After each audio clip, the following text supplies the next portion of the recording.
Kemudian A terakhir apa? A, kita boleh bertanya. Nah, selanjutnya kira-kira apa nih yang ingin kamu lakukan terkait dengan apa yang aku sampaikan tadi? Nah, sehingga apa sih kita bertanya, tujuannya apa sih? Untuk membuat apa ya? Komitmennya itu hadir dalam dirinya dia.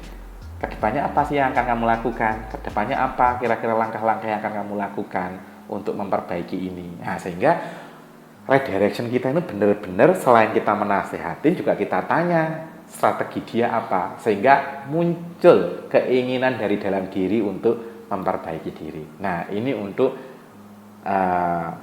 Viva untuk redirection. Bagaimana metode memberikan feedback dengan Viva, yaitu fact, impact, future, ask.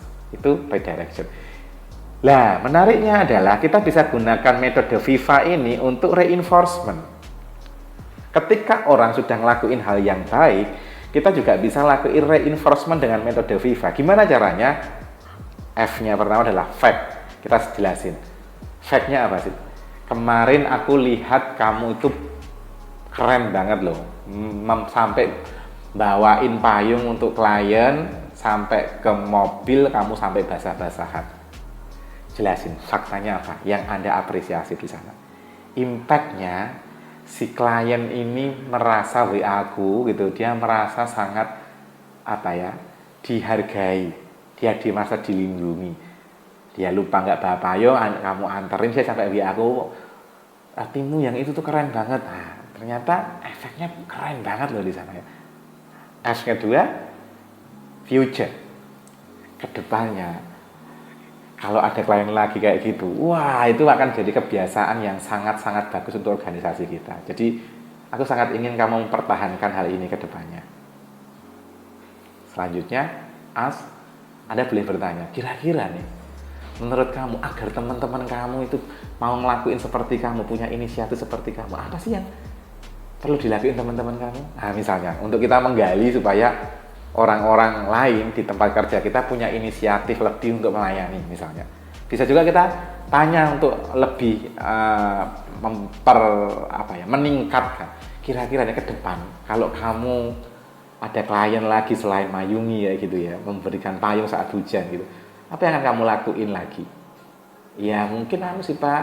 Nah, dia kan ngasih ide-ide terkait apa yang dia pengen lakuin terkait pelayanan yang lebih baik dengan customer. Nah, ini akan membuat orang merasa lebih diapresiasi teman-teman semuanya. Jadi, apresiasilah hal kecil. Itu nggak membutuhkan waktu lama kok. Paling 1 menit, 2 menit paling maksimal gitu ya. Sehingga nggak perlu sesi khusus gitu ya. Jadi, Anda sambil lalu ketemu dia gitu ya. Terus, Anda ngobrol sama dia. Thank you ya, kemarin itu customernya itu WA aku loh. Pas kamu ngasih payung pas dia nggak bawa payung itu gitu. Nah, Anda ceritain itu sehingga dia merasa bahwa apa improvement inisiatif yang baik yang aku lakuin itu ternyata nggak sia-sia, tapi benar-benar dia bisa bermanfaat. Nah, ini sekali lagi teman-teman, mendesain feedback ini perlu 2, yaitu redirection dan reinforcement. Dua-duanya penting yang kita bisa lakuin dengan Viva tadi teman-teman ya.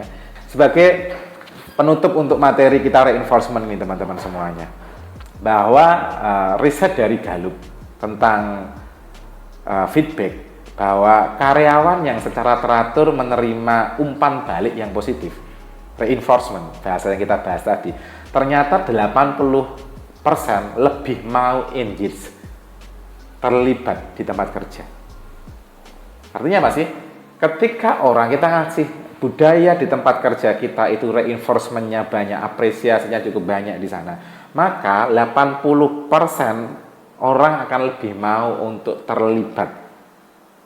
Kita nggak pusing-pusing soal bagaimana membangun kerjasama. Kenapa? Karena kunci dari kerjasama adalah engagement. Orang mau terlibat, terkait bersama-sama.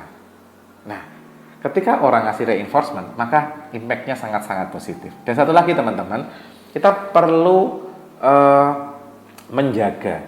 Jadi di artikel di Harvard Business Review, di sana ada artikel menarik yang salah satunya penelitian tentang perusahaan dengan performa yang baik, yang medium, dan low. Dengan penelitiannya terkait sama budaya kritik dan tadi apresiasi, budaya reinforcement-nya dan budaya untuk kemudian ngasih kritik. Kritik ini agak berbeda. Kritik itu kadang-kadang just kemudian nyalah-nyalahin. Wah, kamu begini. Tapi nggak ngasih sebuah arahan. Yang diserang adalah personal. Nah, ternyata teman-teman semuanya, perusahaan dengan performa yang bagus, dari artikel di Harvard Business Review, ternyata mempunyai budaya 5 apresiasi dan 1 kritikan. Artinya apa sih? Rasionya itu adalah lebih banyak apresiasi, lebih banyak reinforcement, lebih banyak budaya untuk saling memberikan penghargaan. 5:1 dibanding dengan just mengkritik. Ada, tapi 5:1. Ini kalau pengen perusahaan dengan performa yang baik, penelitiannya berkorelasi dengan budaya untuk apresiasi. Jadi salah satu cara untuk menaikkan performa perusahaan adalah memperbaiki budaya komunikasi, yaitu memberikan apresiasi lebih sering daripada kritikan. Nah, perusahaan yang medium pencapaiannya itu adalah punya 2:1, yaitu 2 apresiasi dan 1 kritikan. Nah, itu sedang pencapaiannya, performanya sedang. Sedangkan perusahaan yang pencapaiannya jelek, ternyata perbandingannya adalah 3:1, tapi 3 untuk kritik. Artinya kritiknya 3 rasionya dan apresiasinya 1. Jadi budaya perusahaannya penuh dengan kritik 3, baru sesekali apresiasi. Itu pencapaian perusahaannya ternyata dalam penelitian adalah rendah. Karena itu teman-teman semuanya, sebagai seorang leader, ini hal yang justru sering terlewat adalah memberikan apresiasi terhadap pencapaian tim kita. Secara alamiah otak kita itu lebih tertarik sama negativitas ya, gitu. Akhirnya apa sih? Ketika ada hal yang tidak baik yang dilakukan tim kita, otak kita akan langsung respon, dan kita seringkali komunikasi kita langsung respon. Jadi orang sudah sangat punya ketertarikan otaknya untuk mencari yang negatif dan menyalahkan, gitu kira-kira di sana ya. Tetapi supaya tidak terlalu menyalahkan, maka jangan cuma kritik, makanya tadi redirection. Nah, tetapi di sisi lain juga, ketika orang itu salah, yes, kasih redirection, kasih arah. Tetapi ketika orang itu ngelakuin yang baik, juga berikanlah komplimen, yaitu sebuah apresiasi. Berikan dia hal yang seharusnya kita berikan dalam bentuk apresiasi. Nggak harus uang. Banyak perusahaan tuh kadang-kadang juga salah memberikan terus-terusan uang, tapi nggak pernah ada penghargaan secara langsung, secara komunikasi antar manusia untuk saling menghargai, sehingga orang kan mikirnya tuh uang terus. Oke, aku ngelakuin ini uangnya berapa, aku ngelakuin ini dapat apa. Akhirnya seperti itu terus menerus, sehingga tim tidak memiliki rasa memiliki ownership terhadap perusahaan. Kenapa? Tidak dibangun dari budaya untuk saling menghargai. Sehingga teman-teman semuanya, selamat untuk memahami dan menggali lebih dalam lagi soal feedback. Gunakan dengan bijak kapan reinforcement, kapan redirection, dan hindari judgment, menyalahkan orang secara pribadi. Kita nggak suka, orang juga nggak suka. Dan kuncinya lagi adalah seperti di artikel Harvard Business Review, tambahkanlah budaya antar teman, budaya yang dicontohin sama kita sebagai leader, budaya mengapresiasi. Meskipun itu hal-hal kecil yang kita bisa apresiasi. Apa yang kita bisa apresiasi? Hal-hal kecil, nggak harus hal besar. Supaya bisa terapresiasi gimana? Tulus dan berdasarkan pada fakta. Selamat untuk mempraktekkan lebih dalam lagi dan melihat feedbacknya. Bagaimana tim Anda melihat dan merasakan efek dari redirection dan reinforcement ini.